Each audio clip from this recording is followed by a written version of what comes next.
ಡಿಪಾರ್ಟ್ಮೆಂಟಿಂದ ಬಂದಿರೋದು. ಅದಕ್ಕೆ ಉಮೇಶ್ ಅವ್ರು ಬಂದ್ಬಿಟ್ಟು ನಮ್ಮ ಮನೆಗೆ ಅವರಿಗೂ ನನಗೆ ಮೋಸ ಮಾಡಿದ್ರು ಕೆಲವರು, ಅಂದರೆ ಗ್ರೀನ್ ಪ್ಲಾನೆಟಿಂದ ಅಲ್ಲ, ಬೇರೆ ಬೇರೆ ಇದರಲ್ಲಿ ಮೋಸ ನಡೆದಿತ್ತು.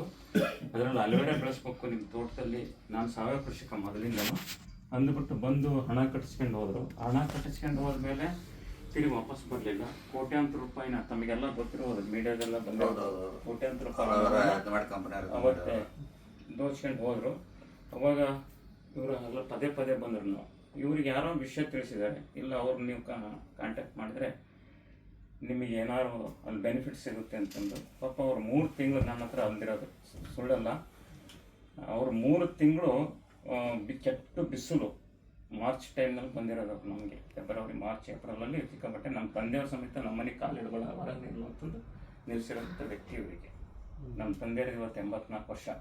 ಅವರು ಇದರಲ್ಲಿ ನನಗಿಂತ ಹೆಚ್ಚಿಗೆ ಈಗ ಅವರೇ ಹೇಳ್ತಾರೆ ಇದರ ವಿಚಾರದಲ್ಲಿ. ಅವಾಗ ನಾನೇ ಇವರಿಗೆ ಕರೆದು ಬನ್ನಿ ಅಂತಂದು ಕೂರಿಸಿ ನೀರೆಲ್ಲ ಕೊಟ್ಬಿಟ್ಟು ಇಷ್ಟೆಲ್ಲ ಹಣ ಕಳೆದಿದ್ದೀನಿ. ನಂದು ಈ ಕಂಪನಿಗೆ ಹಾಕಿರೋ ಬಂಡವಾಳ 3,600 ರೂಪಾಯಿ, 3,300 ರೂಪಾಯಿ. ಇದು ಒಂದು ಲಾಸ್ಟ್ ಅಮೌಂಟ್. ಇದು ಹೋಗ್ಬಿಡ್ಲಿ, ಹೋಗೋದಾದ್ರೆ ಬರೋದಾದ್ರೆ ಬರಲಿ ಅಂತಂದು 3,300 ರೂಪಾಯಿ ಅವ್ರ ಕೈಯಾಗಿ ಕೊಟ್ಟೆ. ಏನು ಮಾಡ್ತೀರೋ ಗೊತ್ತಿಲ್ಲ ಅಂತ. ಪಾಪ ಅವರೇ ಹೋಗ್ಬಿಟ್ಟು ID ಕ್ರಿಯೇಟ್ ಮಾಡಿ ಕಿಟ್ ತಂದು ನಮ್ಮ ಮನೆಗೆ ಇಟ್ಟರು.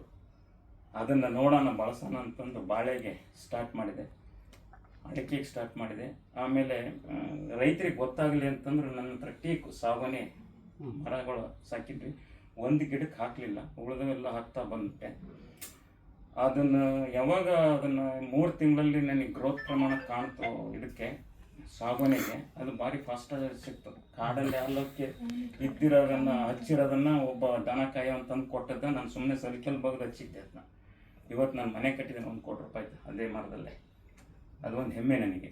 ಅದ್ರ ಜೊತೆಗೆ ನಮ್ಮ ಉಮೇಶನ ಅವಾಗ ಬರಕತ್ರು, ಯಾಕೆ ಬಳಸ್ಬೇಕು ಅಂತಂದು ತಿಳಿಸ್ಕೊಟ್ರು. ಕೊನೆಗೆ ನಾವು ಇದನ್ನ ಗೊಬ್ಬರಗಳು ಬಳಸೋದೇ ಬೇಡ ಅಂದ್ಬಿಟ್ಟು ಜೀವಾಮೃತ ಮಾಡ್ತಾ ಫಸ್ಟ್ ಗ್ರೋ ಬರೀ ನಿಮಗೆ ಸಿಕ್ಕಿರೋದು ಇದು ಸಾಕಷ್ಟು ಪ್ರಮಾಣದಲ್ಲಿ ಪ್ರಾಡಕ್ಟ್ಗಳಿದ್ದಾವೆ.